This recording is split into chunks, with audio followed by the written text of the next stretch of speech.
About a month ago, TikToker Daddy Sauce Drip has put out a video that has been seen as very controversial.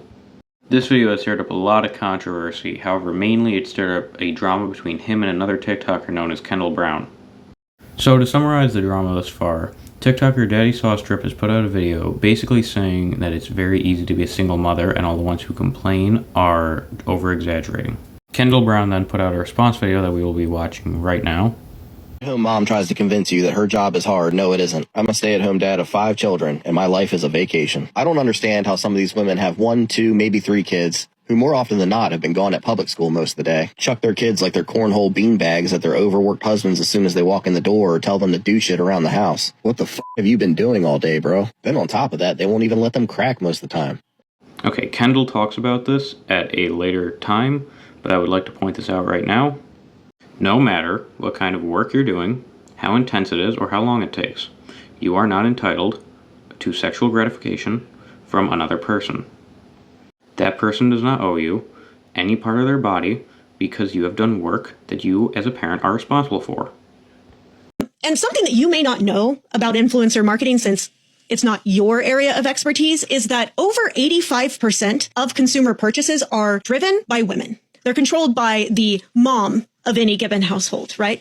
And when roughly a quarter of moms are specifically stay-at-home moms, that means that not only are moms in general a very valuable demographic for most consumer brands to advertise to, specifically stay-at-home moms are even more valuable. Yeah, Kendall's got an excellent point here. Maybe saying that your main demographic of viewers, or at least your sponsor's main demographic of customers, are just complaining and their jobs are easy is probably not the best idea. It's like the "what are they going to do, cut our budget" Family Guy bit, where he's complaining about the people who essentially get him paid by his sponsors. And shame on the network that puts this junk on the air. Peter, maybe you shouldn't say anything bad about the network. Oh, why? What are they gonna do? Cut our budget? I wanna go get a beer. Single consumer brand that you have worked with and have sent them messages letting them know that one of the influencers that they work with just came online to shit all over their most valuable audience, their most valuable demographic. And I would also encourage my audience to go ahead and tag all of those consumer brands in the comments of this video over and over and over again, just so we can make sure that they're aware of the kind of piece of shit influencer they are associating their brand name with. Okay, as much as I believe that what Daddy Sauce Drip has said is messed up, I don't believe that it is justified to try and put his income at threat.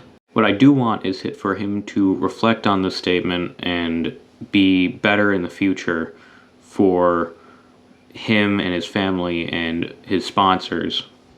Have the day you deserve, asshole. Okay, so that was the initial TikTok that kind of blew things to this proportion. Mainly just Kendall's response to Daddy Sauce Drip. Now, I saw this video when it first came out about a month ago, just by coincidence. It just came up on my For You page, and I didn't really know what to think at the time, but now looking back on it, I definitely think that Kendall is in the right for calling out him for this take. Alright, so now that we have the past events and what led up to this situation out of the way, I'd like to go over Kendall's long format video that she had just put out on YouTube 2 days ago as of recording. So it appears I have angered certain parts of the manosphere yet again. Oh no. Only this time, it's not for something I said recently. It's for something I said nearly a month ago, because that's how long it took this moron to craft a rebuttal. And now all of his equally stupid followers are coming to the conclusion that this is a new beef, and therefore I must have deleted my video about him because they can't find it at the top of my page. So real fast, just to help them out, the video is still there, friends. You just have to scroll a while because your boy is slower in more than one way, okay? Anyway, since they're begging for my attention so desperately, I thought I'd go ahead and respond. So let's just dive right in, shall we? You're not a parent. You really said I'm not a mother. You're right. I'm not a mom, which means I can say the sentence, I don't have kids. Some other fun sentences that I can say are, I don't have kids that I've abandoned. I don't have kids that are being raised by other men. I don't have kids that don't even live under my roof. I don't have kids that had to come online and out me in a public comment section just to get any amount of attention from me. I don't have kids whose hearts were broken because I decided to be a real piece of shit online. For those of his followers too stupid to pick up on the subtext of what I was saying, he can't say any of those sentences because those are all things that he has done. I do believe going after his personal family issues is low-hanging fruit. However, Due to the nature of his video, I believe that there is reason to have brought it up. He actually did have a response to this in a later video too. I didn't abandon my kids. I was deemed unfit. I was an addict and an alcoholic, up until I was 28. My wife saved me from that life. 8 years clean today. I have beer like once every couple months, and I live with it every day. Still confused on what it has to do with any of this, being a stay-at-home parent, brand deals, you being pissed off. I believe including that video is very important to this video because it gives us views on both sides. Also, I would like to congratulate Daddy Saucetrip for coming over those challenges and overall bettering himself as a person. Issues like addiction and alcoholism are very, very hard to get over, and the fact that he was able to and push through it is amazing, and I'm very happy for him that he was able to get through those issues and better himself and his life for him and his family. Over 85% of consumer purchases are driven by women. And who's buying it, Kendall? The women are buying it. Should I have said it slower for you? Or, in all seriousness, though, I am aware of the fact that you're just trying to do that same misogynistic trope, implying that stay-at-home moms are just spending their husband's money, right? That it's not their money to spend, which, first of all, bold assertion for a stay-at-home dad to make.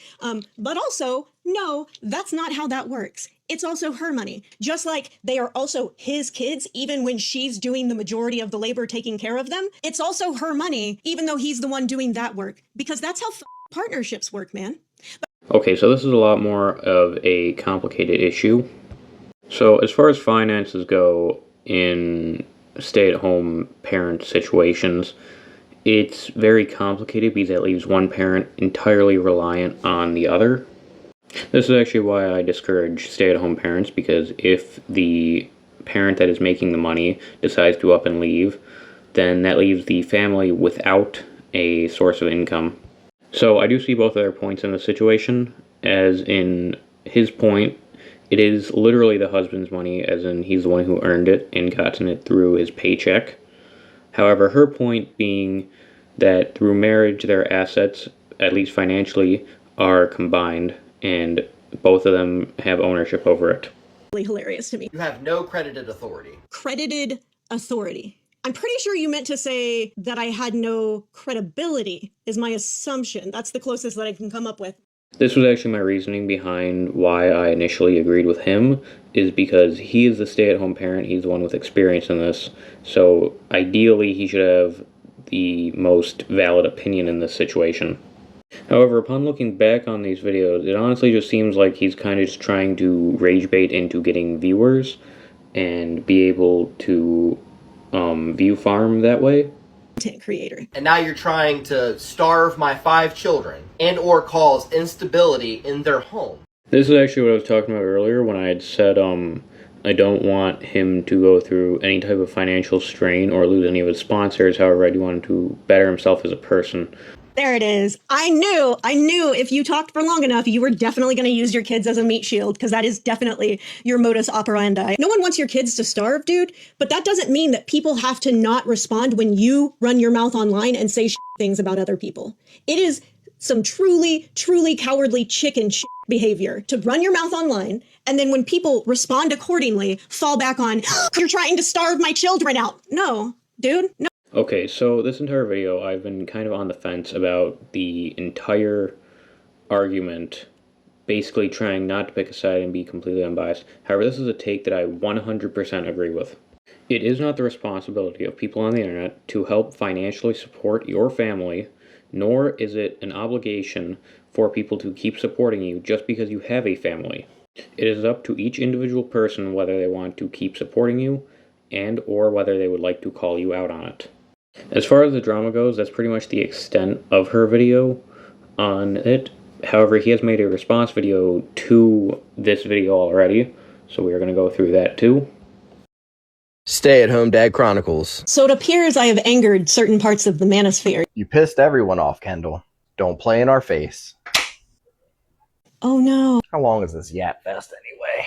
Yeah, damn. You mad as fuck. I only got 3 minutes. Instagram reels. Salt. We all know you're avoiding Instagram right now. I'd wager that the reason that she's avoiding Instagram right now is because she knows that they will all take his side because the platform is just littered with sexist, racist, homophobic content for laughs.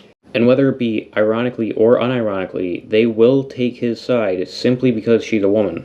And of course, that is not to say that everybody taking his side is a sexist or that is the reasoning behind it. I'm sure there are many people taking his side for completely valid reasons. That is also not to say that everybody using Instagram is racist, sexist, or homophobic, but the app does have a lot of posts and comment sections that are filled with it. Okay, so I had to cut out a lot of the footage from this because a lot of it was not relevant to the video whatsoever. It was either just an unprofessional rant or him poking fun at her or her video style. And it pretty much just ended with, just don't do it again. So that's kind of been the drama up to this point. There's been nothing else that I can find that was any further than the video that was posted 2 days ago. For now, I'm not going to choose a definite side that I am on, because if anything else comes out in the future, I would like to stay as unbiased as possible. However, I would like to know your thoughts in the comments, and I would like to read over all of those. I might even bring them up in a future video. Anyways, I hope that you enjoyed this video, and there will be more videos coming out like this very soon.